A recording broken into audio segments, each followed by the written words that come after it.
If you held a lifelong dream to return to the country you were born in, how would you convince your husband to follow you, especially if moving would mean losing the close family bonds he has at home? In 2014, Gentle Spenceley was hoping to persuade husband Phil to uproot their life in the UK and move to New Zealand. Today, we'll find out how and where they are now. Gentle Spenceley was desperate to live in New Zealand. I feel like it's more of a home to me than England. But husband Phil didn't share the dream. There's just something that's not quite joining all the dots in my head. A week down under enabled Phil to confront practical concerns. It's not really achievable at the moment. And emotional fears. You do feel a sense of responsibility towards your parents. 2 years on, are the family in the UK or down under? It's always difficult to say 100% where your future lies.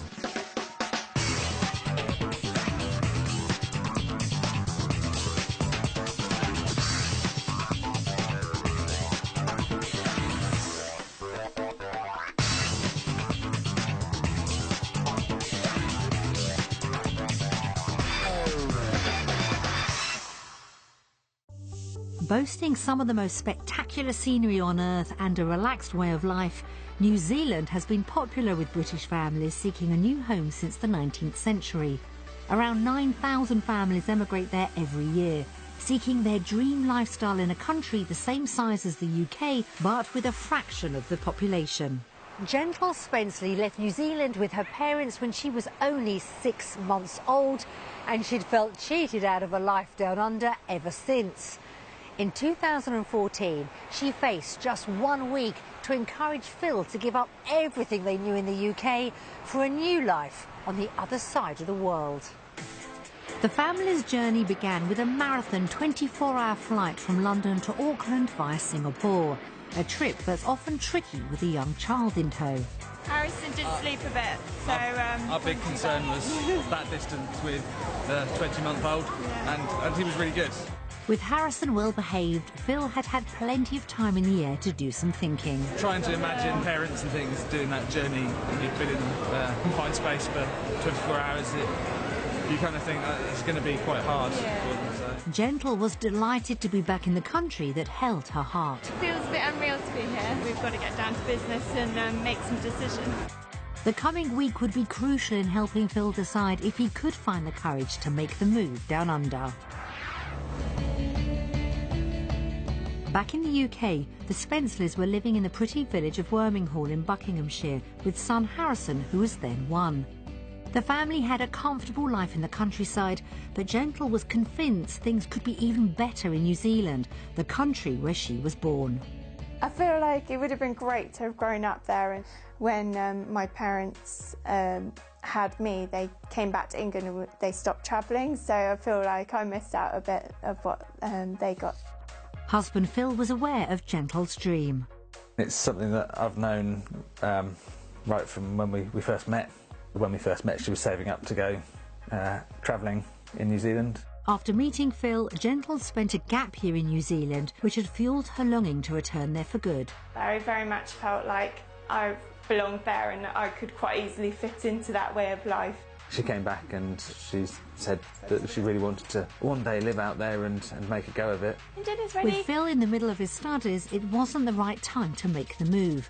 But on tying the knot a few years later, Gentle hoped a honeymoon in the country would persuade her new husband it was where they should set up home. I was hoping to take him out there and show him how amazing it was, and it didn't really work like that. 3 weeks down under failed to convince Phil. I was really disappointed, and I, came back from the holiday feeling a bit deflated about it. I just tried to focus on what we had in England and just think that, well, okay, one day, maybe one day.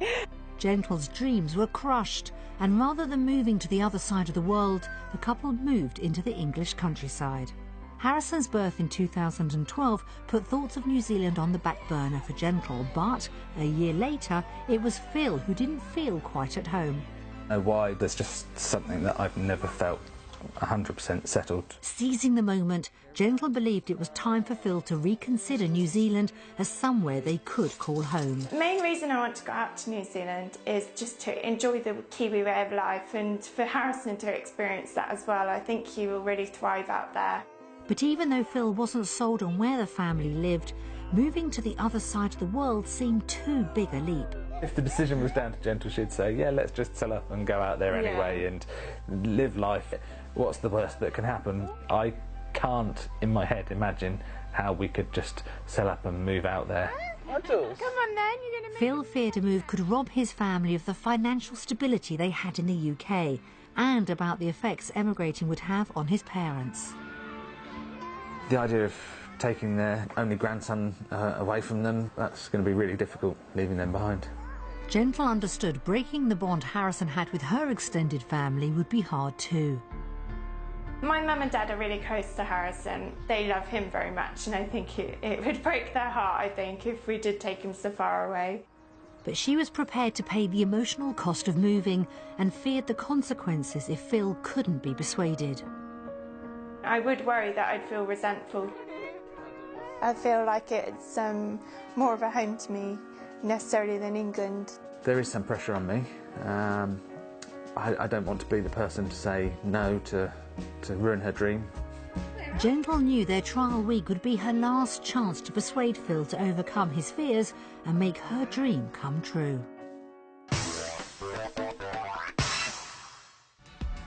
For their trial week down under, the Spencers stayed in a two-bedroom house in Titirangi, a small suburb west of Auckland, and straight away, Gentle felt at home.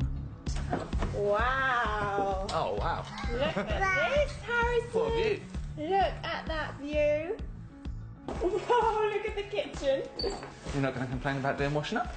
There's a swimming pool. It's a big puddle, yeah. Everyone liked what they saw. The house is amazing. The views are spectacular. Gentle was excited about the next few days. It would be really amazing if we could come out here and give it a go.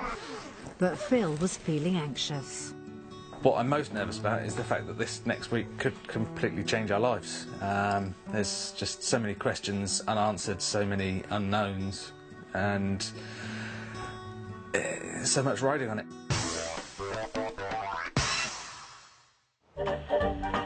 In the UK, the Spencers lived in a modern three-bedroom house in Buckinghamshire, and they'd worked hard to put their stamp on it. So we've put everything new in, floors painted throughout, double glazing, new kitchen, bathroom. It took a little while to get done, but we're happy with it. So what kind of property in New Zealand would make it worth giving up the house they'd made a home? My dream home would be at least 3 bedrooms. I'd really like to have a kitchen diner. To be able to cook and socialise would be lovely. I'd probably like a separate living area, as well as I wouldn't like everything open plan.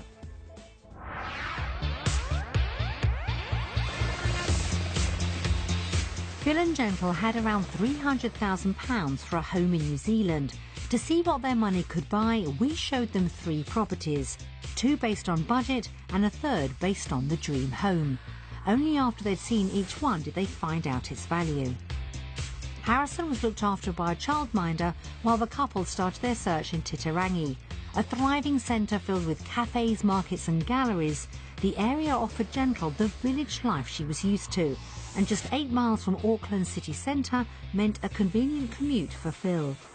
But would this modern 3-bedroom house be enough to persuade him to make the move? Wow! Log burner as well. Nice. Really nice. I like the open plan kitchen. This just feels like it's one big room. Gentle would have a hard job getting her husband excited. This is the Bathroom. Oh, it's nice size. Oh, yeah. Got a walk-in shower and a bath. That's Nice. an interesting bath, isn't it? It is. Isn't it very comfortable? It's a bit odd. But it's nice and stylish. Gentle was determined to look for the positive. Oh, this is nice. This must be the master bedroom. Or I suppose like a guest. That's probably the master bedroom. Yeah. Ensuite. Yeah. I really like the little seating area as well. Probably use it as storage with the amount of stuff we've got. Oh, what's down here? Hidden little room. Funny door. So you could make it into a little like annex sort of thing for someone staying. I don't think it's big enough for that. The hidden room might not be large enough for guests, but was the garden a perfect fit for the family? There isn't a huge amount you could really do. No. Phil wasn't impressed. But this is nice. It's nice to be able to eat your dinner outside. Yeah. And it's quite private, really. Gentle was definitely more sold than Phil, but with £300,000 to spend, would the price change his mind? And so how much do you think it's worth? I reckon it's at the top end of our budget, so maybe £300,000. First house, I'm going to be a bit more conservative, and maybe 275. It was time to find out.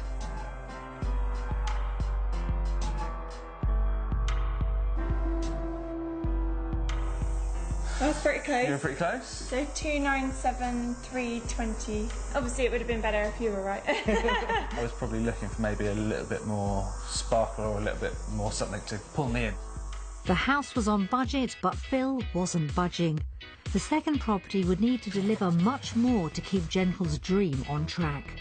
Next stop, the rural village of Swanson, a small community just a 10-minute drive from the beach. With a wide range of outdoor activities nearby, the area should have appealed to Gentle's sense of adventure, but would the house win Phil over? Okay. It's like a bungalow. Yeah. With one level. Where's the board again? Hopefully inside would prove impressive. Oh, this is nice and big. Yeah, that's a good size, isn't it? It was all good. Oh, it's quite big, actually. Yeah, bigger than it looked like it was going to be. You've got plenty of space. Yeah. There's a utility room. That's really handy. Yeah, keep that all separate. They were in agreement, but not for long. I think it needs maybe a bit more work than the last one did. Not much, it's just cosmetic. I don't know whether I agree with that, but I think the kitchen possibly doesn't suit quite the way that you'd want it to work, but you haven't got so much of that open space. That suits me slightly better. It looked like Gentle was willing to compromise on open-plan living, and 4 good-sized bedrooms gave her even more to smile about. Master bedroom? This must be the master bedroom. It's got ensuite, but no storage. Well, it's got a walk-in wardrobe as well. Ah, wow. that's why there's no storage. And look, light bulb mirror. It's like being in a theatre. Hopefully there wouldn't be any drama when the couple headed out to the garden. Did it have the space Phil was looking for? This is really cute, isn't it? So you've got all the trees and things, and obviously the cicadas. Really? The beetles, yeah, they make a lot of noise. I really like that noise, though. But I'm not sure even a soundtrack from the Beatles was cutting it with Phil. And with £300,000 to spend, was the house within reach? So what do you think about the price? Oh, it's really hard. I reckon about 285,000. I think you're probably right. I think it's probably in that 285. Yeah. That. Time to turn the card and find out.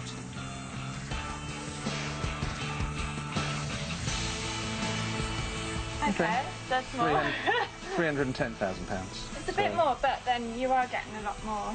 That's really as much as we'd want to go to, isn't it? Yeah, you'd probably have to spend a bit to get it in the way that we'd want it to be. If Phil could secure a well-paid job, £10,000 wasn't a deal-breaker, but the property was still far from the couple's perfect house. Next, Gentle and Phil headed to what should be their dream home, situated in the exclusive suburb of West Harbour. Close to the marina and with good primary schools and local amenities nearby, this modern 4-bedroom family home should have been a perfect fit. Oh, okay. Yeah. Oh, wow. This is really nice, isn't it? Yeah. Straight through to outside. Nice entertaining area. Nice big Barbie. That's a really nice swimming pool, isn't it? Would this be the house to encourage Phil to take the plunge? This is the sort of thing that I was thinking of when we were looking at properties. I think the kitchen's alright. It's not really what we'd want, but the space is nice, isn't it? And you've got enough sort of storage, haven't you? Yeah. And yeah, I really like the way that you can just watch TV. But then Gentle started spotting flaws. Our bathroom. Walk-in shower. It's not quite to our taste, but it's nice enough, isn't it? It's modern enough, isn't it? Yeah. Hopefully the spacious master bedroom would be to both their taste. Oh, wow. Ensuite. Walk-in wardrobe. Walk-in wardrobe, nice. Plenty of space. This would be all mine. It's nice being able to just come out of the bedroom onto this bit again.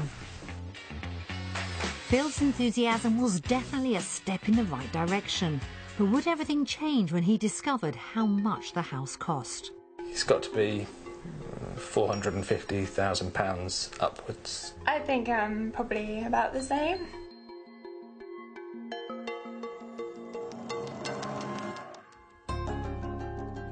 £440,000. I think that's reasonable for the house. I think it's because the area is really nice. Really nice area, yeah.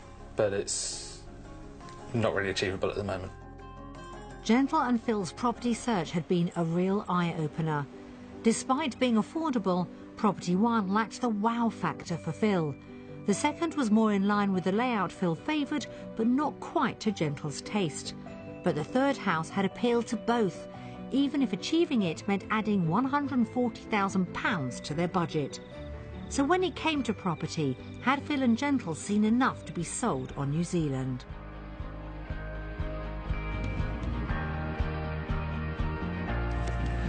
New Zealand. Undecided. I think that it's not that much different from what you're going to get in England. But that last house kind of swayed it for me a bit, just because yeah, I thought it that would. shows the potential of what we could get in the future. To get the sort of house that I'd really like is going to be quite difficult back home, whereas over here it doesn't seem such a big step up.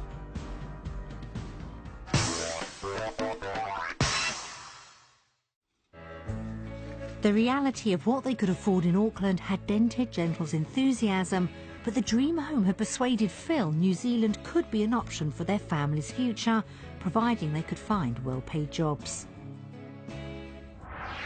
In the UK, Phil was earning around £80,000 as a senior software developer, and he was concerned about finding a similar job in New Zealand. The ideal role for me would be to get something that I do that means I can incorporate one of my hobbies, and I spend a bit of time with music technology. Something that is challenging for me as well. I do like a bit of a technical challenge. A stay-at-home mum, Gentle was ready to return to her career as a veterinary nurse. I wouldn't want to do full-time necessarily because I think I would miss looking after Harrison, but it would be good to get that sense of independence and also to get to know people out there. Exploring work opportunities in New Zealand was vital for Phil. We've got a good life back home, so we don't want to impact that and make ourselves worse off coming here. Hey, you must be Phil. Hi, yeah. Phil wanted to combine work with his passion for music, so we'd arranged for him to visit a music software company to meet senior developer Young Lee. Based on my skills and experience, do you think I would be able to work for a music software development company? Music software development's very, very specific. So if you're willing to kind of learn from the beginning, then you could kind of look at one of the entry jobs. Starting a new career in music software meant a junior job and a smaller salary. In New Zealand, graduates out of uni get about 50 to 60,000 New Zealand dollars. Intermediate people get about $80,000, and senior developers usually get between 90 and 110,000.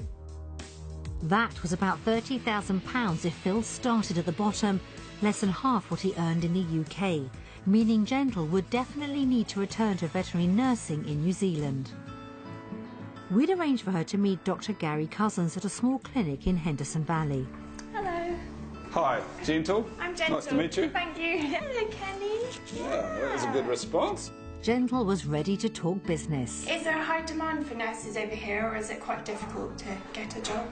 It's actually quite a sought-after job, as the jobs come up and disappear very quickly. Right, and okay. sometimes it's who you know, but Okay. putting your face in front of people and dropping off CVs is well worthwhile. Finding a job could take some work, but would the salary prove worth it? How much would you be likely to earn part-time? Well, it works on an hourly rate of about $15 New Zealand an hour. It was less than she would earn in the UK, but not by enough to put her off. Just depends on, cost of living and childcare and stuff. Childcare costs would prove key. Meanwhile, Phil had hung up his headphones to discuss other software options with recruitment specialist Cara Smith. Is there much in the way of opportunities at the moment? Definitely. You'll probably be happy to know that senior software developers are quite in demand and one of the hardest to find skill sets. Providing financial stability for his family was one of Phil's biggest concerns, so the ability to earn a good salary was essential. So we'd typically see a salary range of for a senior software developer, between 90,000 to 110,000 New Zealand dollars per annum as a base salary. Okay. We're certainly seeing pressure on salaries upwards because they have to keep hold of their talent. Okay, so there's a potential for things to go up a bit in the future. Potential. It was a positive outcome for Phil. So how did their day impact on the choice between work in the UK and New Zealand?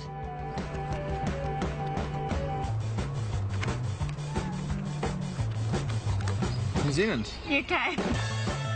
I felt like I had to vote for England in a practical sense because there's more demand for nurses out there, they get paid more out there, but it doesn't mean that I'd rather work in England than New Zealand. And I voted New Zealand because the market's really good over here at the moment, and so there's a lot of demand for somebody with my skills. Their week back in New Zealand had delivered Gentle several surprises, and it looked like Phil was the one favouring a move. But would a day exploring the Kiwi lifestyle remind Gentle of why she'd always dreamt of moving home? Ooh, what's up here? Making the most of the mild climate, the family indulged their love of the countryside with a trip to the Arataki Visitor Centre.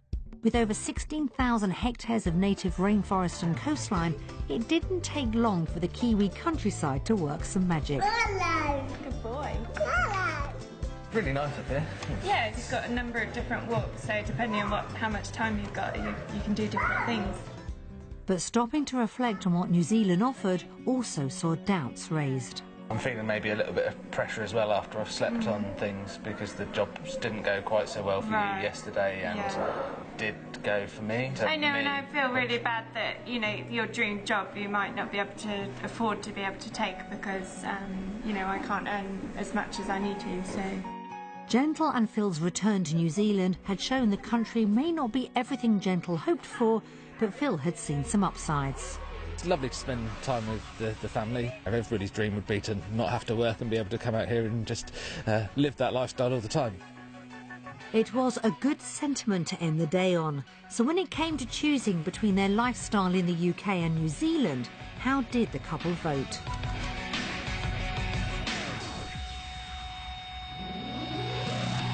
New Zealand. Well, we got something the same. Sort of being in the rainforest like that, it's not quite the sort of thing that you get back home.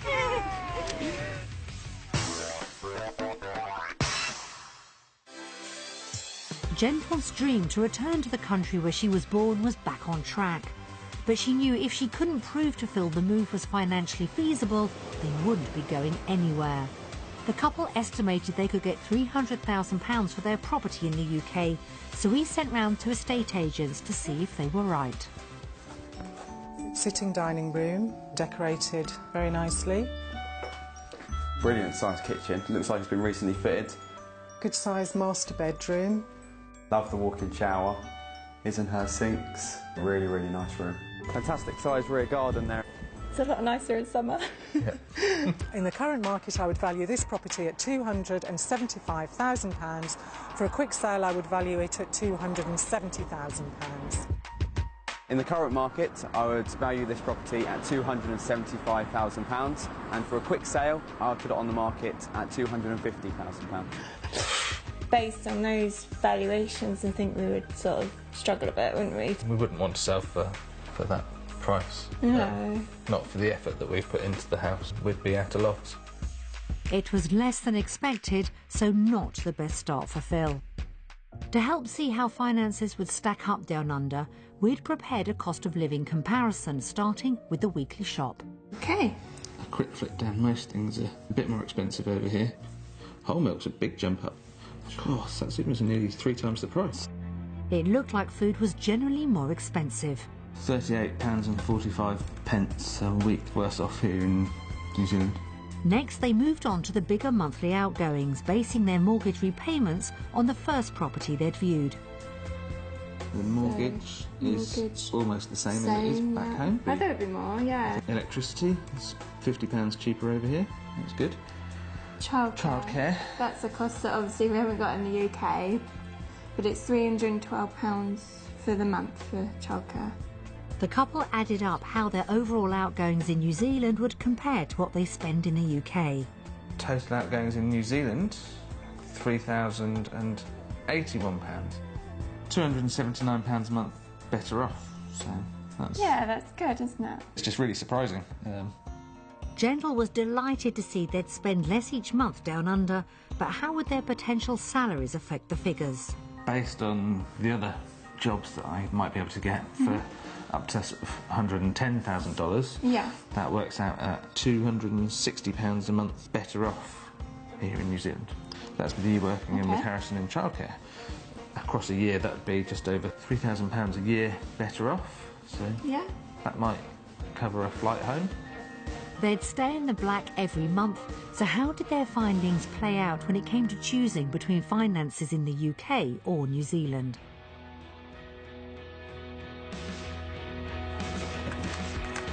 New Zealand. Undecided. We're £3,000 a year better off over here. Yeah. But that would be with you working. Yeah. And can't work out in my head whether it's the right thing for you to do to go and work and only be that much better off, or I don't know, I just feel like... I can understand that, but I want to go back to work anyway.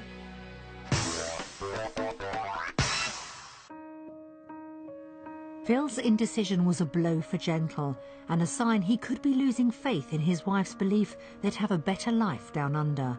And concerned about the effect a move would have on his parents, Phil's biggest hurdle was still to come. While Harrison took a nap, the couple watched messages from friends and family back in the UK.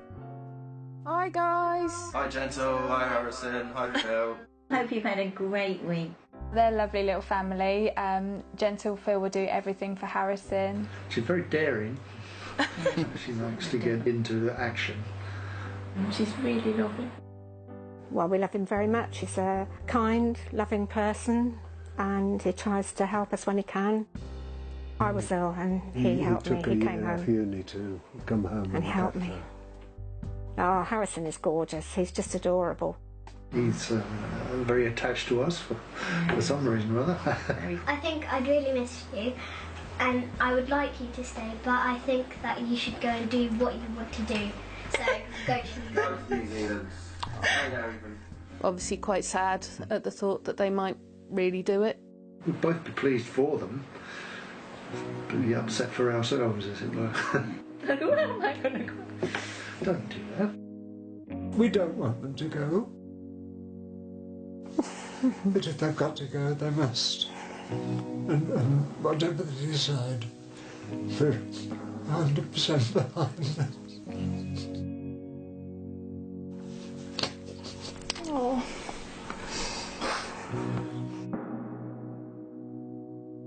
You going to New Zealand will leave a big hole in my heart, but I know whatever decision you make, it will be the right decision. Don't really consider us. Just get on with it. We will miss you. We will miss you so much. See you when you get back, my love. Bye. Love you all. Oh, you're right. Yeah. It's hard to see parents getting upset like that. It's a difficult move, difficult decision to make, and it's just so far away, isn't it? You do feel a sense of responsibility towards your parents. They've looked after you, your life, and when they start to get older, you want to be there to help them out. Seeing his parents so upset was an emotional blow for Phil, who now faced an impossible decision. Choosing to make his wife's long-held Kiwi dream come true would mean devastating his family back home. For as long as she could remember, Gentle had wanted to return to the country she left as a baby. But the week down under had shown New Zealand wouldn't necessarily deliver everything she'd been hoping for. Coming out here and finding some answers to questions has left me a little bit confused, which I didn't expect. And while the financial risks of a move had lessened for Phil, the emotional costs were still weighing on his mind. Maybe I'm starting to think a bit more about the emotional side and what it would be like leaving people behind. With their final decision approaching, Gentle knew how much was at stake. It's one of the biggest decisions we've ever had to make as a family, so it's a very big deal, and either way we vote, it will change the course of our life. After decades of dreaming, it was time to see if Gentle would follow her heart and if Phil had been persuaded to uproot from his family at home.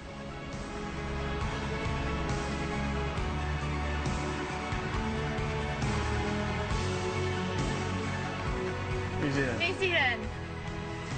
I didn't know right up until then. It was kind of uncertain, but when I think about the potential out here and the potential for Harrison, I think, yeah, let's give it a go.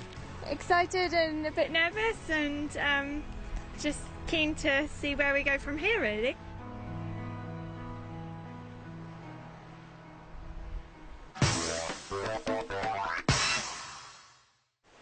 With most of his practical concerns put to bed, Phil was reconciled to taking Harrison away from his grandparents in the UK in order to greenlight Gentle's lifelong dream of moving back to the country where she was born. So time to find out, did they or didn't they actually make the move? It's April 2016 and Phil, Gentle and Harrison are currently living in New Zealand. Their trial week was the catalyst for the life they've now got on the Whangaparoa Peninsula, just 15 miles north of Auckland. It really helped Phil work out the nitty-gritty of moving over here and decide that actually it was possible. Gave me confidence about job opportunities and that we could actually come out here and make a go of it. On returning to the UK, the couple had busied themselves with the logistics of making the move. Once we'd made the decision, that was it. We got home and we started putting things into plans into action. High five. Good job. It was then a bit of a whirlwind trying to sell the house, get the visas, all that sort of practical stuff that we had to do. All in all, it was probably about 6 months, and we had everything sorted, and that was it, ready to go. Fortunately, the news they were moving to the other side of the world wasn't too much of a shock for their loved ones back in the UK. Our family and friends had already guessed, really, that we were going to come over, and they'd already kind of come to terms with it. They were sad we were going, but then at the same time, they were happy for us. Before setting off on their new adventure, the family said goodbye to life in the English countryside with their knees up in their local village hall. All our friends came, all our family, everyone could make it, and it was really cool. Everyone was crying their eyes out and being silly, but it was really good fun, and it was a lovely way to say goodbye to everyone. And everyone was calling Gentle the Ice Queen because they were trying to make her cry.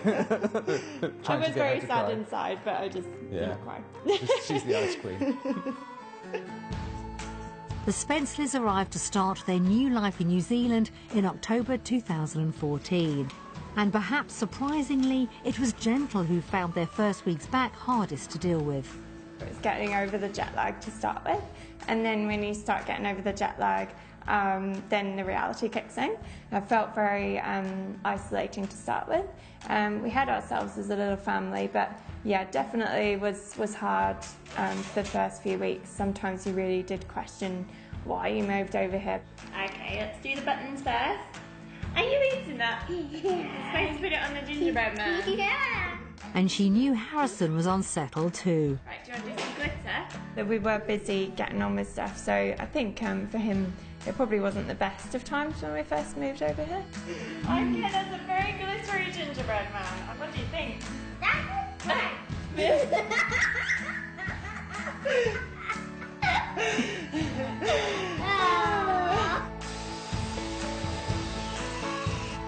But despite his initial reservations about emigrating, Phil took to his new surroundings straight away. I've definitely found the move easier than I thought it would be. It's all been very positive, a little bit scarily so, but... Helping Phil make the transition was the fact he'd been able to keep the job he did in the UK and move it with him down under. Previously worried about work and finances, it was the perfect scenario. It definitely made things easier when we moved over as well. It kind of took some of the pressure off. We could just focus on getting a house, getting a car, and we knew we were secure for a certain amount of time because Phil had his job in England. So it was a really blessing to be able to do that. Their biggest concern was finding a new home, but even that turned out easier than anticipated. We looked into getting a rental place, and then we realised that actually we could have get a mortgage from the bank, which was really surprising because we thought being first timers over here it would take a while. I think the conversation went sort of along the lines of, they said, I assume you're going to want a mortgage. I said, I assumed I wouldn't be able to get one, and they said, why? And it didn't take very long. It was sort of half an hour meeting or something, and we had an approval in place. The couple purchased and moved into this new build just before Christmas 2014.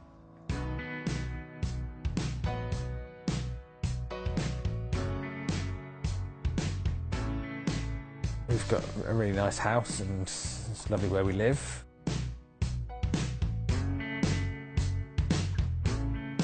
This is the lounge. It's a separate room to hide away in at night, so you can shut the doors. And it's something that I always wanted to have a bit of separate living area rather than just having everything open plan. Yeah, so it's nice and snug in the evening. It's got 4 bedrooms, it's got an ensuite, it's got a separate lounge, big double garage. So in that sense, it's everything we described that we wanted.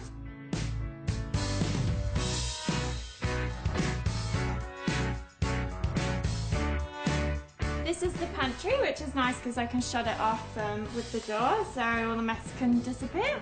But otherwise it's really nice to have another space to prepare tea and toast. But there's one thing the house doesn't have.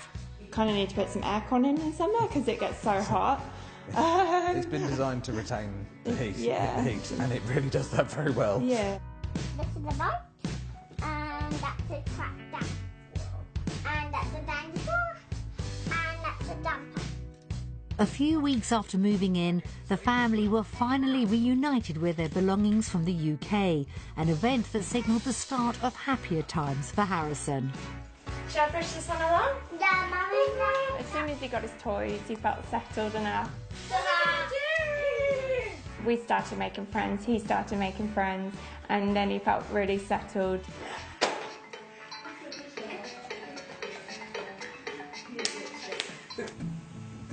Shortly afterwards, Gentle gave up being a stay-at-home mum to return to her career as a veterinary nurse, having found it easier than expected to find a position. I saw the job advertised in the paper and thought, that's down the road, it's part-time, that sounds perfect. So I went in and for an interview literally the day after I handed my CV in, and they pretty much offered me the job straight away, and I thought, wow, can't turn that down because it's just perfect.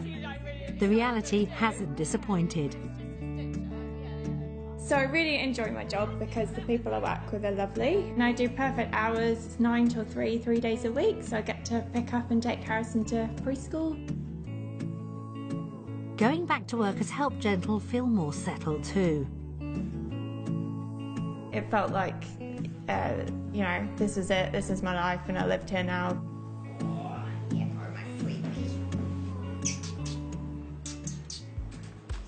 Meanwhile, Phil's continuing to enjoy working remotely for his employers back in the UK. I work 4 days a week for them, Tuesday to Friday. I tend to do calls of an evening to either report on progress or just make sure that it keeps things ticking along. I've been surprised at the level of communication I've had with people in the UK still, so I do keep in contact with a lot of members of the team. That helps keep me in the loop. And despite working at opposite ends of the world to his colleagues, he has no plans to move on. I see it being a long-term relationship, so long as my employers continue to be happy with the work that I put out. Having achieved a perfect work-life balance, Phil and Gentle have had plenty of time to host family and friends from the UK throughout the past 18 months. Both of our parents have visited us. My parents have been over twice so far, and they're coming out again in February. We're really lucky in that sense. For Phil in particular, the opportunity to show his folks the lifestyle they'd left England for was really important. They definitely saw and appreciated why we'd made the move. I think if they were maybe 10 years younger, I think they'd probably try and think about coming out here 6 months of the year and being in the UK 6 months of the year, chasing summer. In the absence of friends and family from home, the Spencleys have also forged plenty of new friendships and admit their personal lives are busier than ever. I probably do quite a lot more socialising here than I did back in the UK, but yeah, we've got a good group of friends now. I think the biggest part of our life over here is socialising. We seem to do a lot of it because we're basically relying on our friends as our family almost. A lot of them are in the same situation where they haven't got their family around here, so we enjoy our time together. And even when it's just the three of them, they're making the most of the country's outdoor lifestyle. I feel that we get a lot of really good family time together. We're enjoying the walks, we're enjoying exploring new areas, but quite often we'll just go to the park, like a regional park that's got like green space and a beach.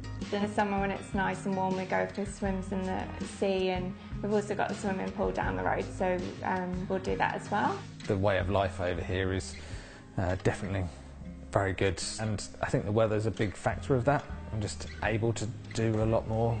But they've also discovered a tiny negative to all that sunshine. It's the downside to having nice weather is the sunscreen, but at the same time it's something I'm prepared to deal with. It's not the worst thing in the world to be complaining about, is exactly. it? First world problems. Yeah. It's fair to say establishing the life Gentle had dreamt of in New Zealand has been pretty plain sailing. I'm really happy that we made the move out here. I'm really enjoying life out here at the moment. I think we're very lucky to have what we have over here, so at the moment I feel really happy and settled. I don't think I've ever felt anything that said that this was not the right decision. Said that I didn't feel quite so settled in the house we were in the UK. I feel a lot more settled over here. There's one. We really kind of landed on our feet here. That's an even bigger one. Whoa. And Harrison's made himself at home too. Very occasionally, like the other day, he said, I want to go back to England to live with my nanny and Gramps and Grandma and Grandad. That made us really sad, but then the next day we were doing something super fun and he's like, you know, I love living here, I don't want to live in England. So for him it's each day as it comes. Now, 18 months into their new lives, the Spencleys will soon be visiting the UK for a wedding, but it doesn't sound like the family will be giving up on New Zealand anytime soon. It's always difficult to say 100% where your future lies, but I kind of think that I feel very settled here. Our life's turned out really well by fluke. It's just we've been really lucky. It's everything that we expected and more, so we're really happy.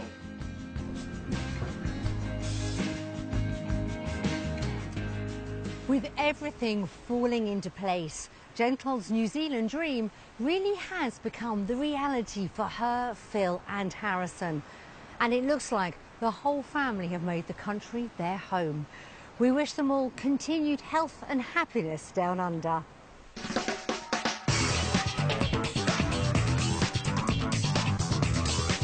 So on a chilly February morning, has that inspired you? If you or anyone you know would like to take part in a future series, visit the website for details of how to apply. bbc.co.uk/wanted down under.